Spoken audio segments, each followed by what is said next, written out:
Hello বন্ধুরা, good morning, welcome back to my channel. সবাই কেমন আছো? ভালো আছো? আমিও কিন্তু খুব ভালো আছি। তো দেখো, প্রতিদিনের মতো আজও চলে আসলাম ডেইলি ব্লগগুলো নিয়ে তোমাদের সাথে গল্প করতে। তো দেখো, সকাল সকাল কিন্তু উঠে পড়েছি, আর এদিকে বাইরে এসে দেখছি মা কিন্তু বেশ পাখার উনান আমাদের এদিকে বলা হয়, তো উনানের ছাইটাই সব তুলে বেরি করে একদম গোবর মাটি দিয়ে দেখো কি সুন্দর পরিষ্কার চকচকে করে নিয়েছে একেবারে।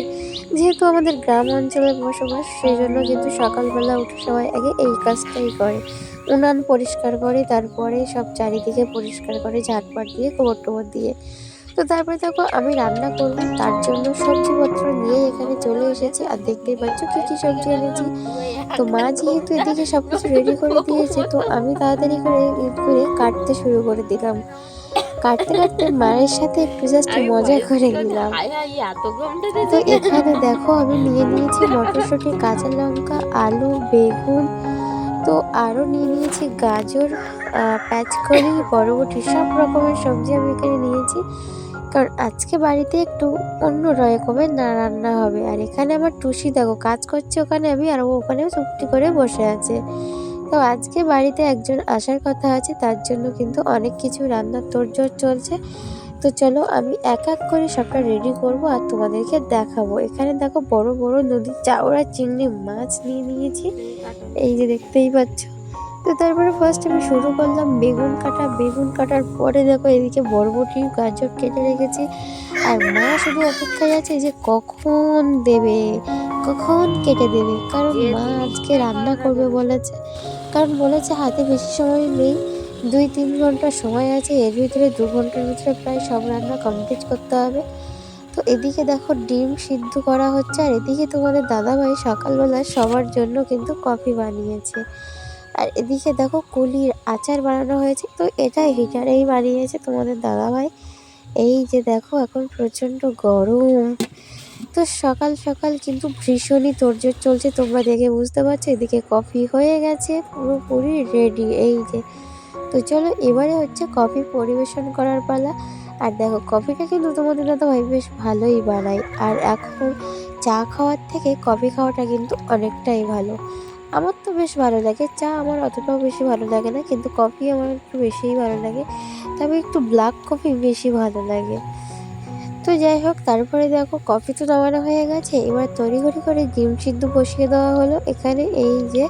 আর হিটারে একটা জিনিস কি বলতো, ইন্ডাকশন ওভেনে খুব তাড়াতাড়ি হয়ে যায়। আর এদিকে তো আমার কাটাকুটি সবটাই কমপ্লিট, মা তড়িঘড়ি করে রান্না করা শুরু করে দিয়েছে। আর দেখো, কফি পরিবেশন করার মানুষটাকে দেখে নাও, এই যে বর মশাই সকাল সকাল কফি নিয়ে হাজির হয়ে গেছে। তো আমাদের ডিম সিদ্ধ বন্ধুরা দেখো, হয়ে ডিম গেছে, ছাড়ানো একটা এবারে ডিম সহজ সিদ্ধটা পদ্ধতি। সুন্দর করে ছাড়িয়ে নিতে হবে। আর দেখো বন্ধুরা, এগুলো কিন্তু আমাদের বাড়ির দেশি মুরগির ডিম, এই যে দেখতে পাচ্ছ। আমার বাড়িতে যে ছোট্ট ছোট্ট ছানা আছে, সেই ছানাদের কিন্তু ডিম, এই যে। তো দেশি মুরগির ডিম খাওয়ার স্বাদ কিন্তু বন্ধুরা একটু আলাদা, অন্যরকম। যেহেতু বাজারে পাওয়া যায় পোলট্রির ডিম, তো পোলট্রির ডিমের থেকে দেশি মুরগির ডিমের টেস্ট একটু অন্যরকম। তো আমার এখানে ভাত হয়ে গেছে, তো আমি এখানে দেখো ভাতের জল ছাড়িয়ে নিচ্ছি। তো বন্ধুরা, আমার এই ভিডিওগুলি তোমাদের কেমন লাগে অবশ্যই কিন্তু কমেন্টে জানিও। আর ভালো লাগলে অবশ্যই লাইক করো, কমেন্ট করো। দেখো, তোমাদের দাদাভাই সব কিছু একটু আগিয়ে দিচ্ছে, কারণ অনেকটা লেট হয়ে যাচ্ছে, আমরা দুজনেই রেডি করে পারছি না। তো তার জন্য তোমাদের দাদাভাই একটু সাহায্য করে দিল, ডিমগুলোকে খুব সুন্দর করে দেখো ছাড়িয়ে দিল একটা একটা করে। আর এদিকে দেখো, মা সমানে একটা করে তরকারি নামিয়ে দিচ্ছে, একটা করে চাপিয়ে দিচ্ছে। তো মাও এদিকে প্রায় অনেকটা কাজ গুছিয়ে নিয়ে ফেলেছে, অনেকটা কাজ হয়ে গেছে। তো ডিমের আজকে কি হবে বন্ধুরা, হ্যাঁ তোমরা ঠিক আন্দাজ করছো, ডিম কষা হবে আজকে। তো তার জন্য দেখো, ফার্স্টে পেঁয়াজ নিয়ে নিল, তারপরে নিয়ে নিল টমেটো, কারণ টমেটো পেঁয়াজ দুটোই কিন্তু কুড়ে নিতে হবে এইরকমভাবে। আর আমি তাড়াতাড়ি করে পেঁয়াজের খোসাগুলোকে কিন্তু ছাড়িয়ে দিচ্ছিলাম। আর এই পেঁয়াজ করতে করতে মায়ের চোখে তো ভীষণই জল এসে গেল, কারণ পেঁয়াজের একটা ঝাঁজ ভীষণভাবেই চোখে লাগলো। এই যে দেখো, টমেটো করা হয়ে গেছে, এবারে যেটা করছে এটা হলো পেঁয়াজ।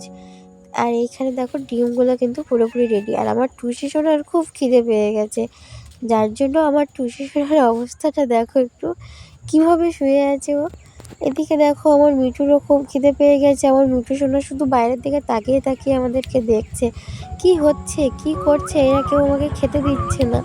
আর দেখো খুব রেগে গেছে, আজকে ওর খুব রাগ হচ্ছে। তো বন্ধুরা তোমরা তাহলে দেখতে থাকো, আমি ভিডিওটি বেশি বড় করছি না, এখানেই শেষ করলাম। সবাই তাহলে ভালো থেকো, পরের ভিডিও আবার তোমাদের সাথে কথা হবে। আর আমার এই ছোট্ট ভিডিওটি তোমাদের ভালো লাগলে চ্যানেলটি অবশ্যই সাবস্ক্রাইব করো, কমেন্ট করো এবং লাইক করো।